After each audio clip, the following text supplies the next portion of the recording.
Well, Jesus doesn't appear to be having the best of debuts when he makes his first appearance in Nazareth in the Gospel reading from Luke that we hear on this third Monday of the season of Lent. How do the people respond? Well, they respond with anger and fury and try to throw Jesus over the cliff. And you wonder, what exactly did Jesus say to get them so fired up? Well, the first thing he did was to pretty much hit them in their complacency, reminding them of two instances that are featured in the books of Kings, in which, while the Jewish people were God's chosen people, there were times when God chose someone else. In one case, Elijah was sent to the widow in Sidon, even though there were plenty of widows in Israel. In the case of Elisha, it was Naaman the Syrian who had his leprosy cured. While there were many lepers in Israel, it was a foreigner who God chose to cure through the prophet. In other words, they may be God's chosen people, but every now and again, God chooses someone else. And that fired them up enough to want to throw Jesus over the cliff. And every now and again, we might ask ourselves, where do we find ourselves falling into a certain complacency? Because nothing hurts more than being told that we aren't quite as entitled as we think we are. And that can happen more often than not.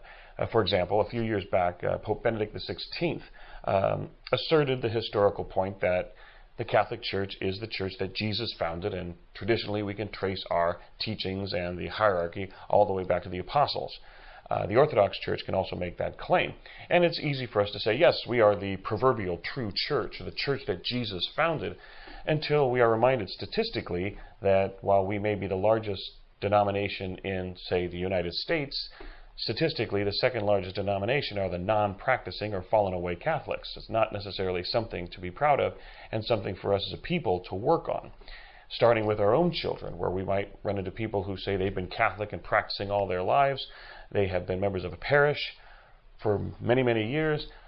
Once you ask them where their own children practice the faith or where their own grandchildren practice the faith, then the conversation might change a little bit, because we do see the high rate of children and grandchildren of lifetime Catholics not in fact practicing the faith as they were raised in by their parents or by their grandparents. And so there are many ways in which we can perhaps look at our own sense of complacency and where Jesus or a prophet might challenge us in that complacency. But what we also see in the gospel reading, especially the reading leading up to the gospel for this Monday of the third week of Lent, is when Jesus makes his first appearance in Nazareth, he gets four different responses from the people, leading up to the fury that led the people to want to throw him over the cliff. First, after he reads the scroll, he rolls it up and sits down, and it says, all eyes looked intently at him. Then he gets up and says, today the scripture passage is fulfilled in your hearing, and all spoke highly of him. Then they began to say, is this not the son of the carpenter? Showing a little bit of skepticism. Who exactly is he to say what he's saying? And then his response to their skepticism leads them to rise up in fury and great anger. And the thing to remember as people who are all called to manifest one way or another the message of the gospel, we need to be comfortable with all four responses. Anticipation of how we manifest that gospel, what the church might say, what a preacher might say. We certainly hope that people speak highly and respond positively. We also need to understand when people are skeptical. I mean, look at the history of that church or look at the history of that person. We know who they are. We know what they're about.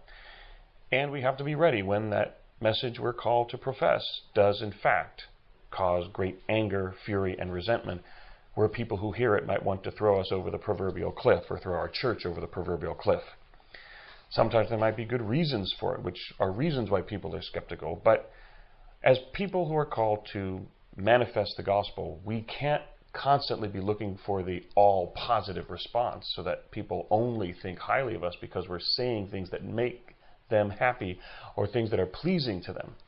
We need to be ready for a hostile response, a skeptical response to the gospel we are called to live and profess by our lives or by our words.